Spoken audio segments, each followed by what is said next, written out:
There is a silent revolution happening across the globe. Millions of older men, particularly those over the age of 60, are making a highly conscious, permanent decision. They are completely withdrawing from the dating market and choosing to walk the rest of their path alone. Society is incredibly quick to judge this phenomenon. The mainstream narrative dictates that a senior man who isolates himself from romance must be suffering from bitterness.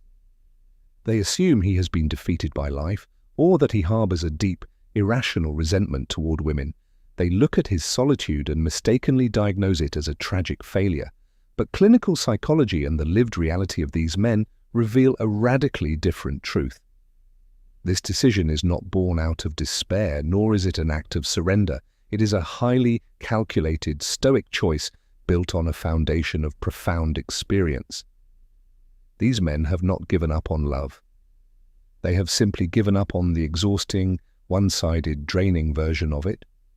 After decades of pouring their energy, resources, and souls into partners who returned a fraction of that investment, they have closed their accounts.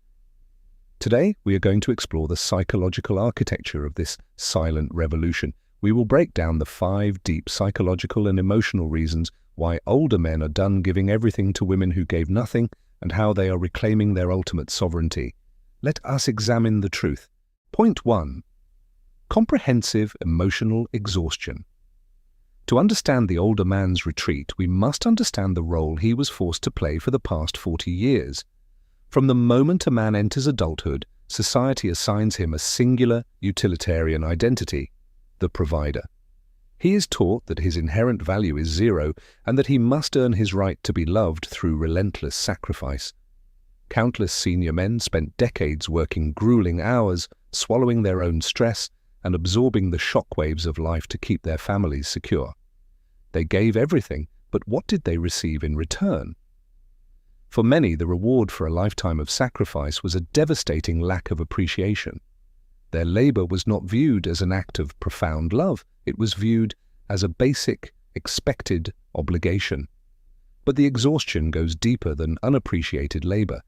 It is the emotional invalidation that truly breaks a man's spirit. When these men reached their breaking points and finally attempted to express their own emotional needs, they were rarely met with empathy.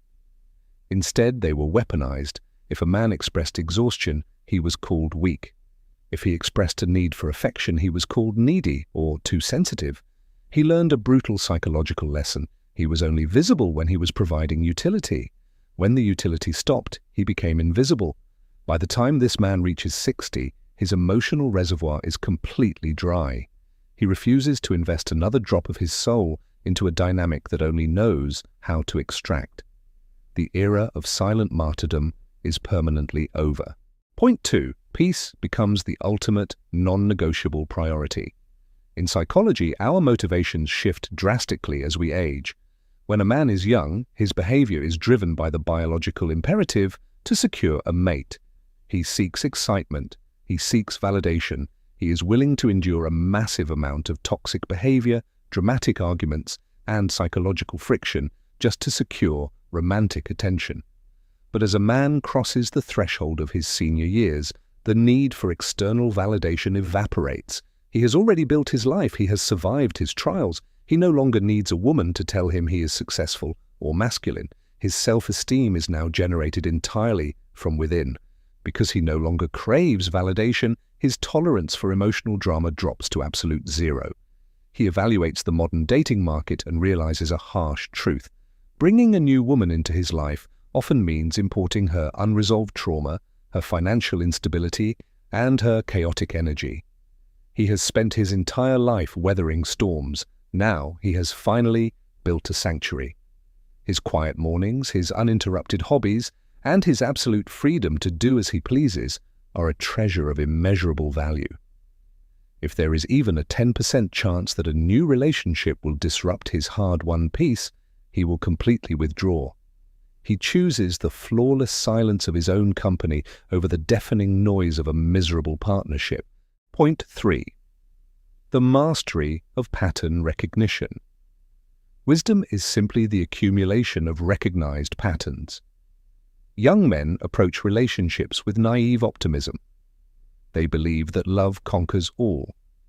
They believe that the intoxicating rush of the honeymoon phase will last forever. But the senior man is a veteran of human nature. He has lived through the complete life cycle of relationships multiple times. He has the empirical data. He knows exactly how the script reads. He knows how relationships begin with fiery passion, immense gratitude, and perfect behavior. But more importantly, he knows exactly what happens when the biochemical high fades. He has witnessed how gratitude slowly mutates into expectation. He has seen how expectation devolves into entitlement. And he has felt how entitlement eventually breeds resentment. He knows that the woman who treats him like a king in month 1 is highly capable of treating him like an obsolete utility in year 5. Because his pattern recognition is so highly developed, he can spot red flags with terrifying accuracy. He recognizes manipulation disguised as vulnerability. He recognizes financial opportunism disguised as affection. He no longer falls in love with potential. He refuses to be collateral damage in someone else's unresolved psychological issues. He sees the trap clearly, and he simply refuses to step on the trigger. Point 4. The exorbitant biological and physiological cost of emotional trauma.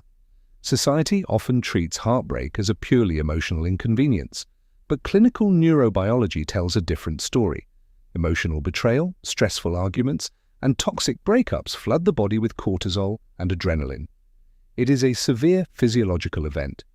When a man is 30, his body possesses the neuroplasticity and hormonal resilience to absorb this damage.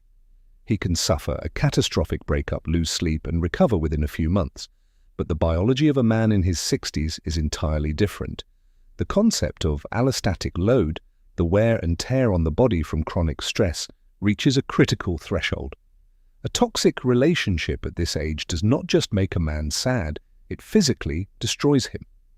It causes severe insomnia, cognitive fog, weakened immune function, and dangerous spikes in blood pressure. The senior man is acutely aware of his own mortality. He realizes that a toxic woman could literally kill him through chronic stress.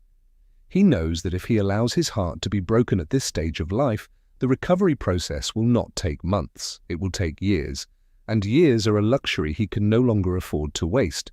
Choosing solitude is the ultimate act of medical self-preservation. Point 5.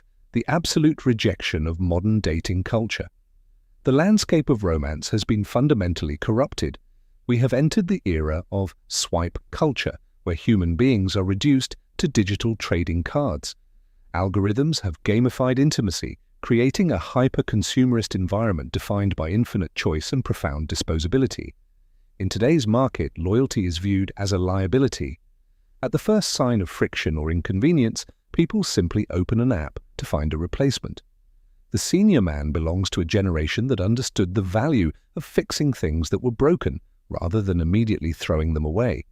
To ask a man of substance, depth, and lifelong character to participate in this superficial digital meat market is deeply insulting to his dignity. He refuses to market himself like a product on a shelf.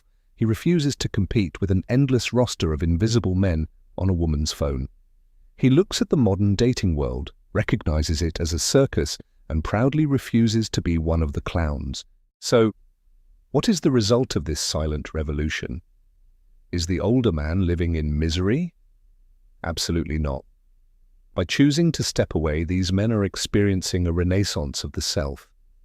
They are reclaiming the hobbies they abandoned decades ago. They are investing in their health. They are spending time with true friends. For the first time in their lives, they feel like complete, whole human beings, rather than just tools designed to fulfill the endless needs of others. It is important to state clearly, this is not an attack on all women. There are extraordinary, supportive, and fiercely loyal women in the world who bring immense value to their partners. But we must validate the silent, lived experience of millions of men who gave their absolute best to partners who took it all for granted. These men have not given up on love. They have simply given up on the parasitic version of it. They have chosen self-respect over self-destruction. To the society that judges him, the solitary older man remains an enigma, but the truth is written in his quiet smile. He does not hate the world. He simply loves and respects himself enough to refuse to settle for anything less than absolute peace. He has learned the hardest, most vital lesson of the human experience. Love without peace is not love, and companionship without mutual respect is a burden not worth carrying. If you are a man who has chosen the path of peace, know that you are not broken and you are not alone. You have simply awakened. I want to hear from you. What was the exact moment you realized your inner peace was more valuable than dating? Share your story in the comments below. Your wisdom will help guide the younger men who are still fighting in the storm. If this video brought you clarity, hit the like button, subscribe to the channel, and share this with a brother who needs to hear this truth. Protect your peace, master your solitude, and until next time, stay strong.